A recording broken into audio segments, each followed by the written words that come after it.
G'day, legends, and welcome to a special edition of the Celtic Down Under podcast. I'm your host, Jarrod, and joining me as usual from our side is Willie. But don't worry about us. We've got a special guest, the man in the middle on the screen, former Celtic player Paddy McCourt. How you doing, Paddy? Doing great, thank God. I hope you're keeping well yourselves. Yeah, we're doing our best, mate, doing our best. So, appreciate you jumping on for a chat with us. It's a first former Celtic player on the pod, to be honest with you. So, little nervous. Willie's a bit starstruck over there. It's 3 a.m. here, Paddy. It's early doors here, like for me. So, fall asleep. Give me a wee nudge, and I'll wake up. Hey, listen, you wouldn't be the first person to fall asleep listening to me, so don't worry about it. Good fun. So we'll just crack straight into it then, because no one wants to hear us waffling on. So, Paddy, just want to know, like, start off, where were you when you heard of Celtic's interest to sign you, and what was your gut reaction to that interest? Obviously, you signed. We all know that, but growing up a Celtic fan and everything, we just want to. I wish I could live that dream. So that's why I want to get your thoughts on. No, this is something I've spoken about quite a lot. I was actually playing for Derry at the time, and there was starting to be quite a bit of interest from clubs, in England, and I was actually, well down the line of signing for a Premier League club at the time, which was West Bromwich Albion. I was actually at the training ground. It was sort of early evening. Basically, I'd agreed, contracts and had a look around areas where I would live and stuff. And the medical was booked in for the next day at a hospital in Birmingham, I think, somewhere. Then my agent at the time got a call. They say that Celtic had matched the bid. At West Brom Derry had accepted a bid. From Celtic as well. And just butterflies and excitement, everything you can imagine. And we went straight into the car that evening and made our way to Glasgow and thankfully I was able to get everything agreed on a personal level and signed the next day. And just a surreal feeling for not just that day, but being honest, for weeks after it took a while to sink in the reality of it. Yeah, you can imagine that, getting the car up the road, try and live that boyhood dream, get it over the line. And I can only imagine, like, I've grown up over here, a Celtic fan. You grew up a Celtic fan over in Ireland. It was a nervous drive up because from the Midlands to Glasgow, you're probably looking at a 5-hour drive minimum. So you're trying to come to terms with it. You're a bit nervous in case anything's going to happen. Is there going to be a stumbling block? And it's human nature to always think the worst, isn't it? So until I actually got up there, done the medical, agreed on my personal terms, and actually got the contract signed, there was a bit of worry of nearly this is too good to be true type of thing. So once I got the contract signed, I was able then to go home for a couple of weeks before pre-season started. So just an amazing feeling, and one that I look back on to this day with great pride. So, Paddy, you moved from Ireland at a young age. You played for some teams. You played for Rochdale, and you moved back to play for some of the top teams in Ireland before moving to the finest in Scotland. Throughout your career, who would you say the most influential person to you was, both as like a player and as a person? Well, I was lucky, Willie, to be honest. I had two older brothers who were, both into football. My eldest brother Harry, he played in the Irish League and the League of Ireland, and had maybe a 15-year career there for different clubs. And my other brother Leroy, he's actually a scout now for Brighton, and did scout for Celtic for a while. So I was lucky that I had them two there who were well versed in the football circles, and had a as I say, my oldest brother Harry had a good career himself. So anytime I needed advice, or they picked their brains on certain situations, I always they were always good sounding boards, and gave me good advice. Now I'm not saying I always listen, because yourself as a young boy, you're going to go and do your own thing. But in terms of influences, I was fortunate that I had them two, where I could always lift the phone, or certain times if things weren't going well, they would always be there to pick you up. So I was fortunate to have them two through my career. That's good. Yeah. Yeah, it's always that way. I just want to jump on with that. What you say, was that Leroy's a scout for Brighton, is he? He's a scout for Brighton. He's worked for them for 8 years. Yeah, he's their scout in Ireland here. So he's done quite well. Yeah, with their scouting system, it's just amazing. So I'm kind of like, wow, the fact that he's been at Celtic, he's down there, it's, doing some good stuff by the looks of it. So he's done some great work. If you look at the Irish lads there that's come through at Brighton since he's been there, Evan Ferguson, Andy Moore, they named two, Aaron Connolly and Jason Malumbu a wee bit earlier. So, he's brought Brighton, good players, and I think they're really happy with the work he's doing. Good on him. Right, Paddy, you've scored some memorable goals when you were in Scotland. Like, which one stands out to you most, and why? The one that stands out the most, Willie, it's probably not the best one I scored, but my first goal at Celtic Park is the one that always springs to mind, because speaking about earlier about signing for the club was special, making your debut was special, the whole 5 years I was there was special, but actually scoring my first goal in front of a packed stadium. We beat Hearts 3-0. It was the second or third game of the season. It was a 3 o'clock kickoff on a Saturday, which I always felt was the best games to play at home. And everything about the day was special, and they scored that goal. And being honest, I remember thinking later on that evening when I was home, no matter what happens now, the rest of my career or my life, I know what that feels like. I've dreamt of this, and now it's came true. And just having them memories is special. So I would definitely say that one, Willie. Yeah, we've all dreamt of scoring for Celtic, but there you are, living the dream. Exactly, and it's something I don't take for granted, because I'm friends with a lot of Celtic fans before I signed for the club, while I was there, and even now after. So I know what the club means to people, and I know what that feeling's like, and that's something I'm very grateful for, because I know there's 10 million people around the world that would give their right arm just to experience pulling on the jersey, never mind scoring a goal. Absolutely. 100%. So, Paddy, you probably more than 10 million. That was just a figure that come off the top of my head. So, fair guess. I reckon you'd be in the ballpark there.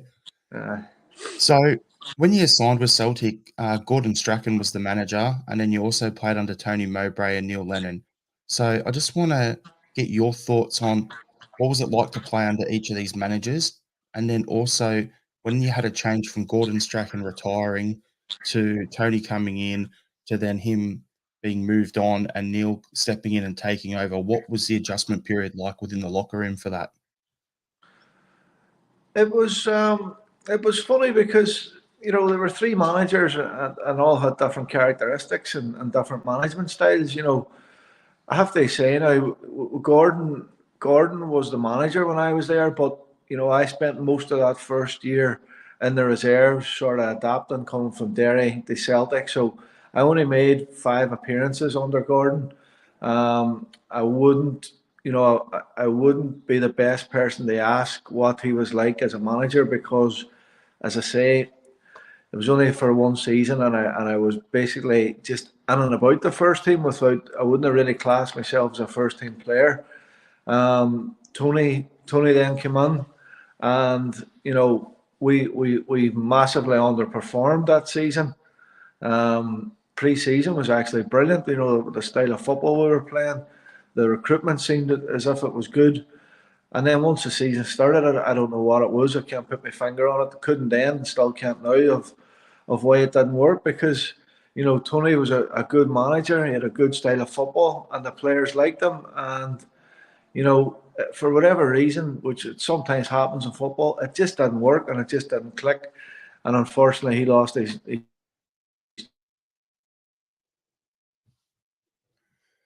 Oh no, We've had a dropout. The job on an interim basis until the end of the year, and as sometimes happens when a new manager comes in with new ideas, the performance has improved. And apart from the shock of losing to Ross County in the semi-final, I think we won every league game between then and the end of the season, which then obviously got Neil the job on a permanent basis. And I had 3 years working under him, which I have to say was 3 good years for myself. I got a lot of playing time, and that's what scored goals. Started to feel more of a first team player. So as I say, three good managers in their own right, and 2 had success, and unfortunately for Tony, he didn't taste the success that the other 2 got. It's funny, like we're talking just off air before we started recording. They're like, I'm based in Melbourne. You came out here, I think it was 2011 pre-season under Neil. You came out here, and that was the first and probably only time I think I saw you play live. So the 2 games I went to, the one in Melbourne and also in Sydney. So yeah, it was good fun. I was checking it before. You started the game in Melbourne, played 66 minutes, and then Tony Stokes came on for you. Great times. Listen, that trip was absolutely fantastic from start to finish. We started in Sydney and then went to Melbourne, and then we finished in Perth for a few days. So I think we had 18 or 19 days all in. And as you can imagine, 18 or 19 days with 20 of your mates, going around Australia playing football and having a bit of fun it's just amazing times. And they see the stadiums even out there that far across the world to be packed out, was incredible. And I think even for myself, who's a Celtic fan, they actually see that. We went to America too, again, stadiums packed out with supporters. It gives you a realization that how big the club is, and what it means to people all over the world. Yeah, it's crazy. I noticed that when I was in Sydney. I went over there from here. I thought I'll be on my own. I'll be in the hotel. I'll just go to the games, the events. That'll be it. But I wasn't alone. I was speaking to people, strangers in the street. Every 10 yards, someone would stop. Oh, you get your Celtic top. You're here for the game. It's mental to see how many fans there are all over the world for this one football team, isn't it? Oh, listen, it's incredible. Even now, still to this day, you can go anywhere in the world and I'll bump into a Celtic supporter. Every holiday I've been on, every sort of time I've been away for business or whatever, no matter where I've been, it would be very, very rare that someone wouldn't stop you, whether it's going through an airport or whether it's, in a restaurant, in a bar, wherever it is. And, it's great to, get a chat with different people from different countries, hear their story of, how and why they started supporting Celtic, because, these are Americans, these are Australians, these are, people in Spain, and they're not necessarily Irish or Scottish. They're actually, Americans who, pick it up through families or, whatever. So, no, it's fantastic to hear people's stories of, how they came to supporting Celtic and why they still follow them so, thoroughly. It's funny on that because, like, if you come to Sydney, you get spotted, no problem at the CSCs or whatever. There's only one guy over here, Paul McStay. No matter how much I've tried to stalk him, find him, whatever, because he was my idol growing up, just to get a photo with him, never been able to do it. So it's kind of, you can disappear a little bit over here on that front. So good on him. I'm surprised at that because he's been there a long time, hasn't he? Because when we were there, I think he came down to the hotel for a bit. I think he was down to see Neil Lennon and that, and I think he stayed for about a dinner one of the evenings, So I'm sure you'll track him down yet, Jarrod. There's plenty of time. One day. So, Paddy, you got your first start in an Old Firm game on the Samara show when we beat them 2-0 at iBox. What was that experience like? How much in advance did you find out about starting that game, and what were the nerves like? And you go to start a match of that nature, and is it any different when you play an Old Firm game at Celtic Park or when you played one at Ibrox? Is there a different level of nerves that comes into that now? To be honest, the Old Firm or Glasgow Derby, whatever it's called now, it's a special fixture no matter if it's home or away. You feel the intensity. sort of lift the week before in training. You can feel the anxiousness. There's a bit of needle in training. People are aware you're going into a battle that means a lot to so many people. So there's definitely an edge to the training that week. There's definitely an edge to the atmosphere around the training ground. Everybody's on a bit on edge, and you can sense that 3 or 4 days it's showtime. And that game you're talking about there, Willie, was obviously the game Samra scored 2.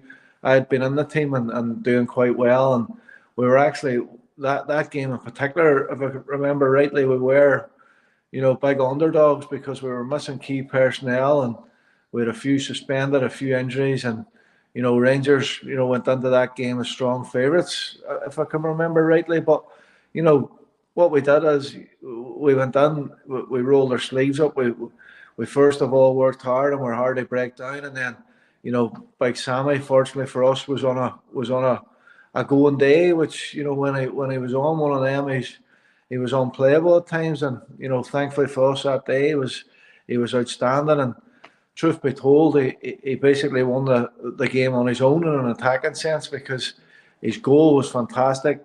Ball over the top from Joe Ledley. McGregor commits to coming out, and Sammy with his deceiving pace gets there and nips it by him, scores with his left foot.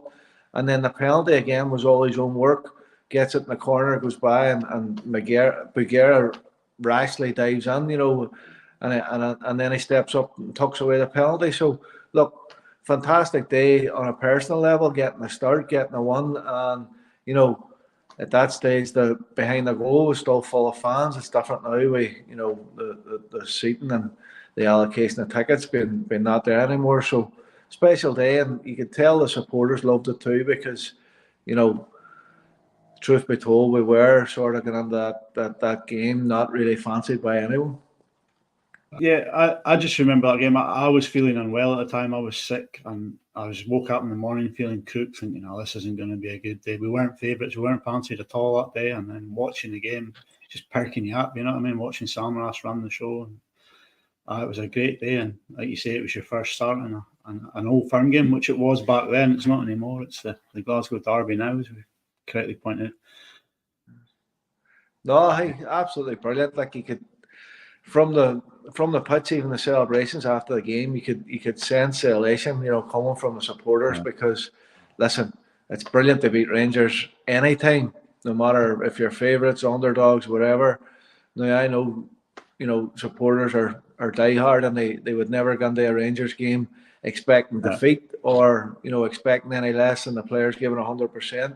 But there was a sense going into that game that we were going to be under pressure, and they won it. And to be fair, looking back, I thought we won it quite comfortably.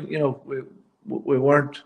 It wasn't a smash and grab by any. I thought we were a better team all over the pitch, and Big Sammy thankfully popped up with 2 moments of magic, and everybody had a brilliant day. And that's why Sammy used to drive me nuts watching him, because I'd be like, he'd just like turn it on, and you'd be like, why can't you do that more?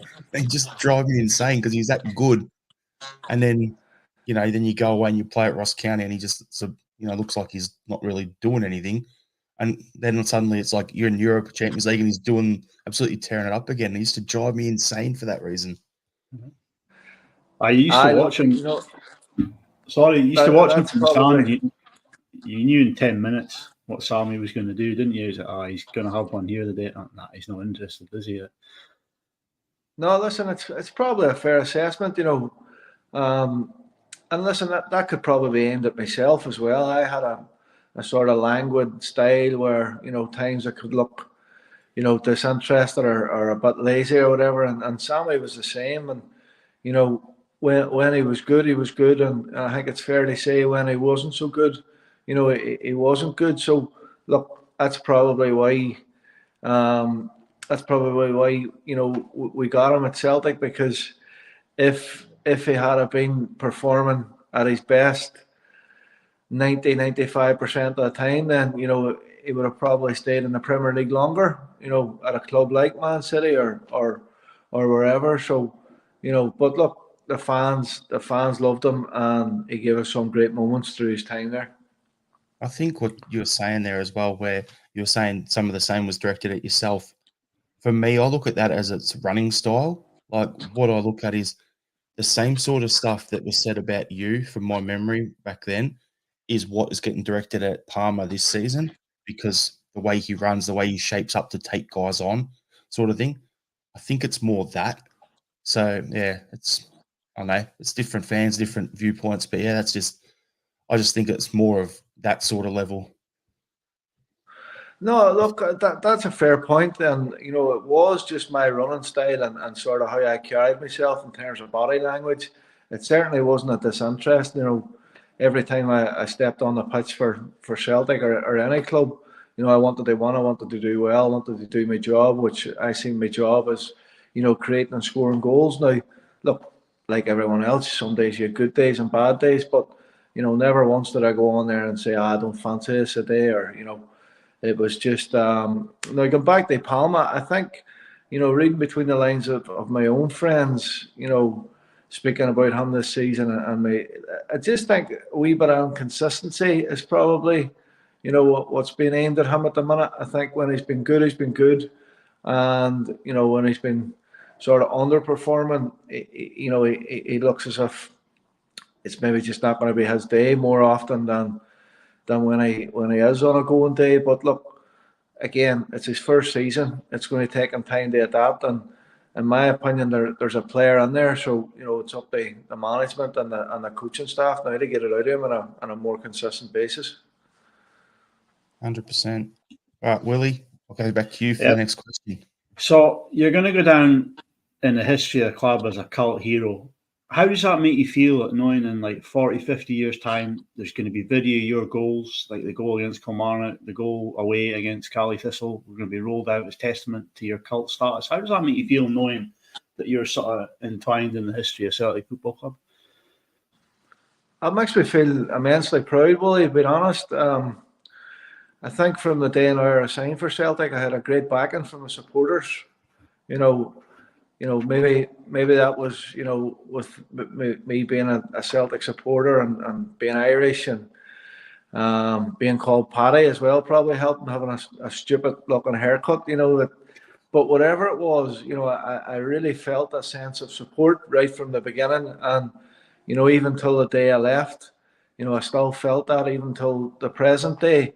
So you know, they have that support right through my time and right through, you know, the current day. It's something I don't take for granted. It's something that you know, I'm very grateful for, and you know, this is why I enjoy coming on these, you know, podcasts or you know, going to the speakers evening to, you know, show a bit of thanks and let them know that, you know, I really appreciated it then, now, and you know, for, as you say, and in the future. So look, if I had played 1 minute for Celtic in my career, I would have died a happy man. Now, they spent 5 years, feel was just a dream come true, and something I'll always be grateful for. So just to follow up on that question, I was a season ticket holder the full time you played for Celtic, and I sat 2 blocks round from the Green Brigade. There was a certain chant that started out there about you having an army. Is that something you noticed during games? And how does it feel hearing Celtic fans singing your name in such a vocal way? Oh, well, listen, of course you heard it, because there was, you know, it caught on pretty quickly, and I actually think the supporters enjoyed singing it, you know.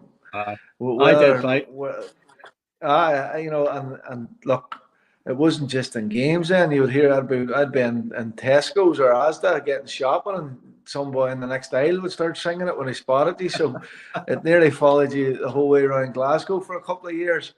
But no, listen, amazing again to hear the supporters, you know, singing your name and again showing that support, and you know, just fantastic times. And you know, again, just to touch on it, like, you know, when you're on the pitch, to hear it give you a lift, and you know, hopefully over the 5 years, I've left some good memories as well that the supporters will look back on fondly.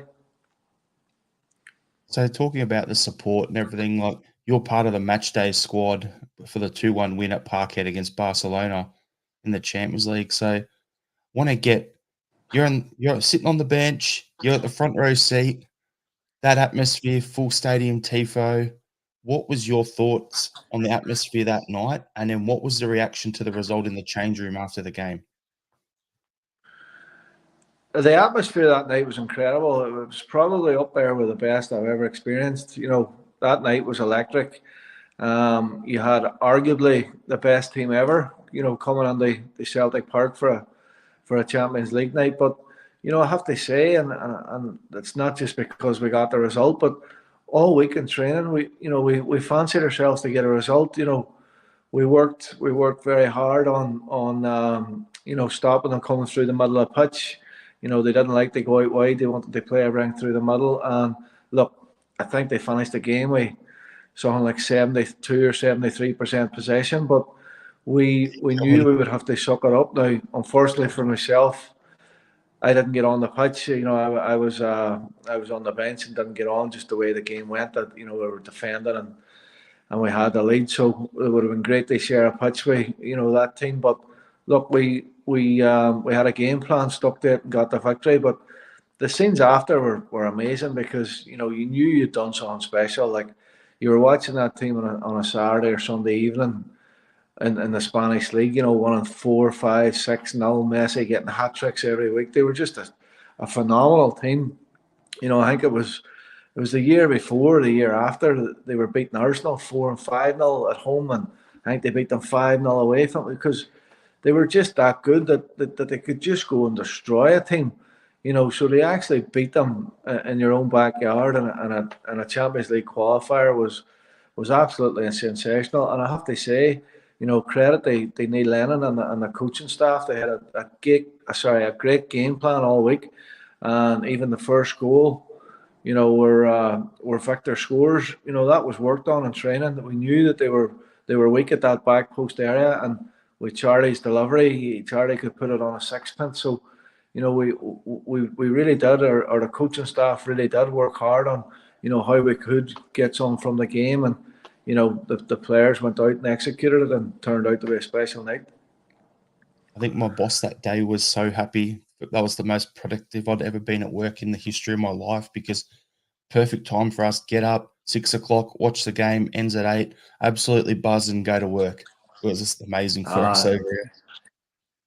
It was just an amazing evening. You could sense the atmosphere within the park that even the supporters in there knew that they were witnessing something special. And for young Tony Watt to come off a bench at 18 and score the winning goal against, as I say, a team that will go down in history as being one of the best ever. It was a special night all around.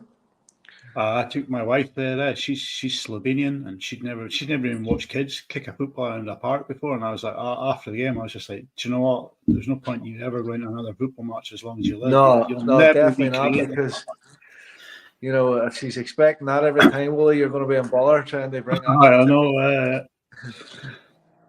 So, Paddy, you're doing your youth coaching back home. What kind of experiences and pitfalls that you've learned over your career are you going to pass on to the younger generation that you're coaching now?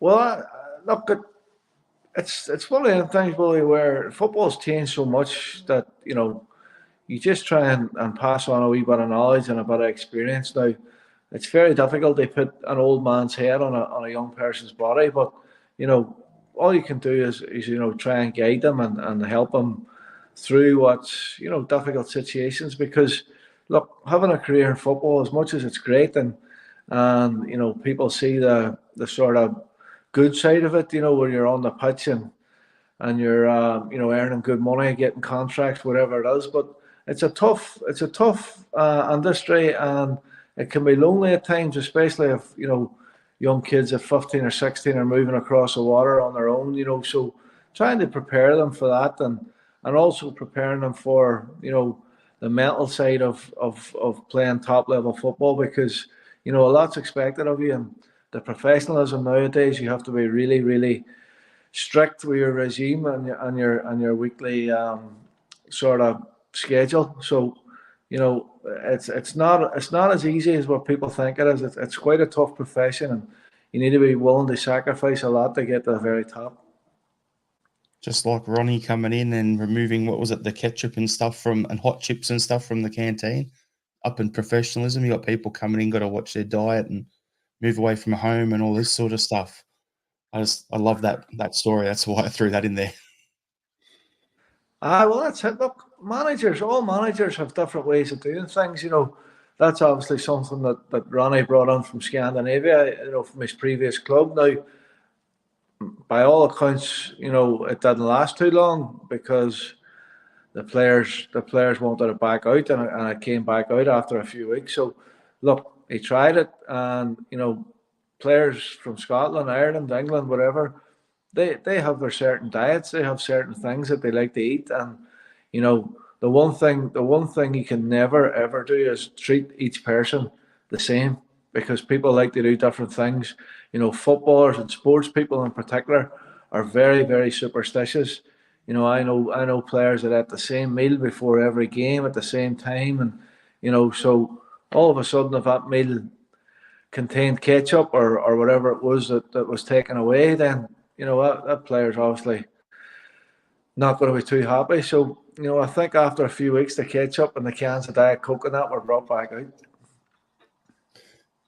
Happy days. So off the back of the last question that Willie just asked about the youth coaching stuff, so I want to know how you would structure the pathway from youth team football into first team football if you were say, involved at your youth coaching at the moment, but say if you're a director of football, or how you would advise players to progress or your club to progress that through. Because I think that's a major issue we've got at Celtic recently is we've lost a lot of our talented youth going over to Germany, going here, there, and everywhere, down to England, because there's no clear pathway through. So, and off the back of that, it's back on that question. I just want to see, how do you see the next generation coming through and not being lost to professional football, which is what I was just saying. They're either going elsewhere, or we're getting players that don't make it at Celtic. They didn't bounce around for a few years within lower Scottish SPFL teams or lower, and then they just drop out of the system. So how would you look at that, or what advice would you give to clubs and players on that front? Well, my last role, Jarrod, at Derry City there before I left the club at the end of January there, was technical director. So, that was part of my remit there of bringing the academy and the first team together, and having a pathway. Now at Derry, we only have 4 academy teams. We had under 14s, under 15s, under 17s, and under 20s. So you didn't have the volume of players that a club like Celtic or Man United or Liverpool would have, where they started under 7s. So ours was a tighter sort of knit group, and we played in the FAI's pathway, which is against the other League of Ireland clubs. Now we always lost our best kids at 16 the clubs in the UK, because obviously they have scouts here and they're always looking, and we lost some of the ones that we would have thought that would have definitely played in our first team. Now that's no problem. Derry City are fine with that. They can't really do anything about it. But what you try and do then for the ones that don't get the UK is you try and have a pathway that at least gets them playing some form of football, whether that's in the League of Ireland or the Irish League. Unfortunately, it all can't be at Derry City. It all can't be at Celtic. But you want to try and prepare your academy players. They at least have the resilience that, look, if they don't make it at Derry, that they don't get too downhearted, that they can go to another club and still have a career in the game, whether that's full-time or part-time, along with their studies or their work. So it's preparing them that, look, we've 75, 80 academy players. They can't come all through at Derry City, but look, if you do the right things, you eat, sleep, and just give everything to your profession, you can still go on to have a career elsewhere. It's great to hear, just because early on we're talking about your brother being a scout. I knew that's what your previous role was, so I thought I'm going to try this cheeky one, get that answer in there from him, because I want to see how it would be from your point of view. But yeah, I think that's something we need.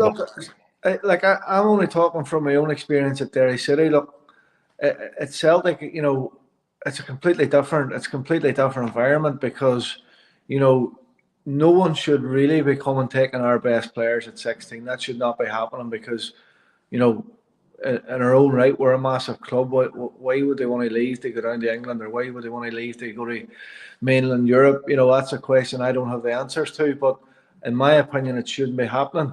Now, how you get one right through the age groups and into the first team, for me, that's down to a load of different factors. You have the mentality of the player, the ability of the player, then making sure his game program from a young age to when he's first team ready is correct, and just leaving no stone unturned. That they make sure that every young player is going to be given the opportunity to firstly try and get into Celtic's first team, and again, similar to Derry City, if that doesn't work, then make sure they're ready, that they can go to a Motherwell, a Kilmarnock, a Ross County, Hearts, wherever it is, and go on and have a good career in the game. Because, as I said, unfortunately, they all can't come through at Celtic. It's the minority that do come through, and fortunately, we've been blessed in the years gone by. We obviously Kieran Tierney and Callum McGregor and James Forrest from my time. So, the ones that have come through have stayed there and went on to have amazing Celtic careers. Yeah, it's just that gap between, say, from Tierney through to now, where we're starting to see guys like Kelly coming through, and that sort of thing. Like a guy like Ben Doak coming through, you can understand why he moved on. As you were saying, if you're at Derry City and it's one of your young guys, he's going to move on. He's going to be that. You can expect that to happen, but it's the guys going to Germany. I think for me, the issue is there's no pathway in terms of where the B team's playing at the moment down in the 5th tier is too low a standard for them. So then you either got to loan out a young kid or push them into the first team, but then the managers have to win because there's so much pressure on winning and getting the title because of the Champions League money that it's a catch-22. They don't really want to throw them in there, and then if they lose, why'd you play the kids? So it's a bit of a tough one overall, I think, for a club like Celtic. Yeah, no, it is. And look, at the end of the day, as much as we don't like to see, our best young talents moving on. Look, unfortunately, and I think we need to be honest here. When a club like Liverpool come calling, for a young player at 16, 17, the money on offer, down there, probably in the top 3 teams in the world at the minute, it's very difficult to turn down. And no one can knock Ben for going, but I agree with you, Jarrod. It's the ones that have went sort of under a bit of a cloud that haven't really made their first team debut yet, and as sort of left sort of 16, 17 years of age, where would have been sort of potential players to come through to the first team. They're the ones that I would hope that in the future we would do a bit more to try and keep hold of. I think like Barry Hepburn, I think he's the one that's at Queen's Park. He's a perfect example of that. Went from us to Bayern Munich's youth program and now was on loan in the 2nd tier in Scotland. So that's one I think we've missed the boat on. But, that's the sort of thing I'd like to see. But when we're getting wages from, championship clubs in England are paying more for these young kids to go down there than we are, money talks as well. It's a short career. So understand all that side of it. Well, that's it. Unfortunately, I don't know the ins and outs of it. Like yourselves, I'm only looking from sort of the outside in now. But I'm sure that if there's ones there that the clubs see as potential first team players, then we should have the finances and the resources to be at least able to match a championship and sort of lower level Premier League clubs, because we've plenty, like, looking at the accounts when we do our turnover every year, we've plenty of money in the bank, and if we if we have a special talent coming through the academy, then I would like to think there's steps being taken to make sure that it gets right through and on the first team. All right, Paddy, you were at Celtic in 2012. Our biggest rivals died and had to start again at the bottom of Scottish football. Obviously, that caused much joy and hilarity as fans. We were all sitting there with our jelly and ice cream, watching the birth of the banter years begin. How does something like that affect the players around that time? And so how did the news filter around the dressing room what was happening? Well, probably similar to yourself, Willie. You started to get one that they were involved maybe 6 months or so before They went into liquidation, and you never really feel that it's going to happen. Even right up to the last week, you always thought that someone was going to come out of somewhere and clear the debts and save them from going into administration and then liquidation. But look, it never happened, and they did end up going into liquidation and then reforming and being put down to the bottom of the pyramid. So it was, look, from our point of view, it was business as usual. It's your biggest rivals, but nothing to do with Celtic in that respect. That was their own sort of doing through their finances over the years. So look, we just done our business as always, and when you're at Celtic, whether it's Rangers, whether it's Hearts, whether it's Motherwell, whoever is challenging you for domestic honours, you just have to go and beat them. And we always had a saying, and even before my time, second is last in Scotland. So as long as you were top, you didn't really mind too much who was behind you. It was one of those moments when the news filtered down to us over here. I know exactly where I was. It's like certain things that happen in your life, and it was like I know exactly where I was. I was driving up the freeway because my sister had just given birth about 6 months earlier, so I was going to see her and the nephew. And as I heard the news, I'm driving just past Sydney, and there's the turn off to go to Central Coast Mariners Stadium over to the right, where Tom Rogic played before he went to Celtic. And I was exactly approaching that turn off, like just about there. And that's when I heard on the radio, and I was pissed myself laughing. So I was like, it's random how you just have those moments that just like, yep, I know exactly where I was, and that was how many years ago now? Well, I think the supporters probably enjoyed it more than us as players, because look, it's our job at the end of the day, and a lot of supporters will remember Fergus McCann coming on at the last minute and saving Celtic. So it nearly happened to us too, and it was down to that man himself that came on and saved it from happening. So supporters knew that it was it could have been the shoe on the other foot. So I think they enjoyed it, the fact that it wasn't us and it was them. And Celtic, if you're listening in, build him his damn statue on the Celtic way already. All right, so next question I got for you, Paddy, is after 5 seasons, I think it says 88 appearances and 10 goals was the numbers that I found the most everywhere. How did you enjoy your time playing for Celtic? Was it everything that you dreamed it would be as a kid? Loved it. Loved every minute of it. From signing the first day to the cup final against Motherwell and my last day. Not one day that I take for granted, not one day that I didn't enjoy. It was just a special 5 years of my life and my family's life, and we just loved everything about it. We loved living in Glasgow. We loved, bringing family over to games, bringing friends to games. We love socialising, within the city, and we friends that we met, outside of football, and just a special time for all of us. And we look back fondly and on the memories that we had. 100%. And how did you find out, because you left when your contract expired, was that your decision? Was it a club decision, a combined one? How did that all come to pass?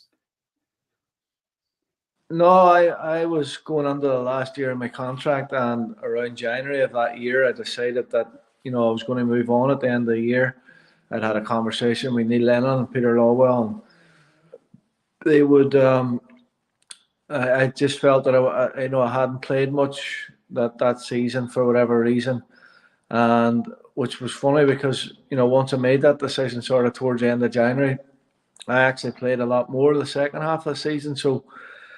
I was questioning myself whether I'd made the right decision, but look, the decision was made, and I knew going into the cup final against Motherwell that would be my last appearance, and they won 3-0 and get the armband for the last 10-15 minutes was special also, and again, just another one of many great memories at the football club.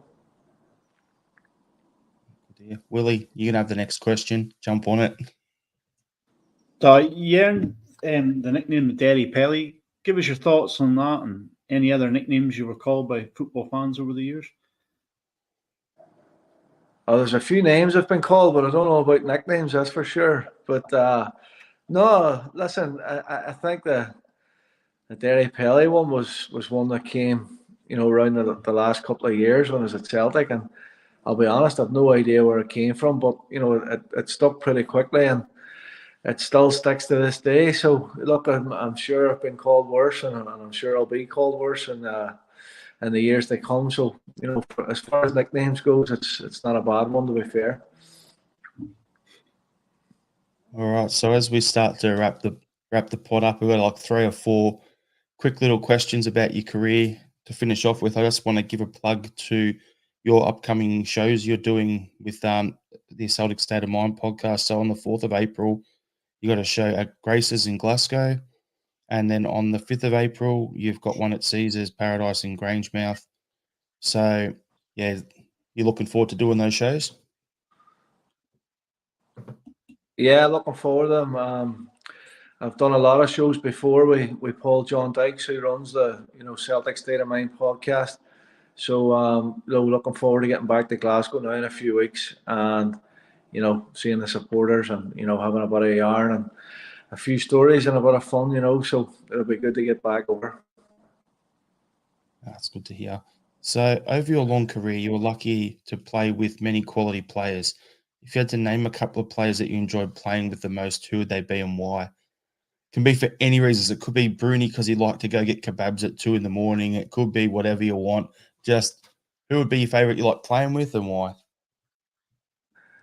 Listen, there was fantastic players that I played with throughout my career that that are household names. But look, as you say, I always remember the ones that I was quite close to. So my time at Celtic, I was very close with Mark Wilson and Charlie Mulgrew and Scott Brown and Aidan McGeady. We all had good fun.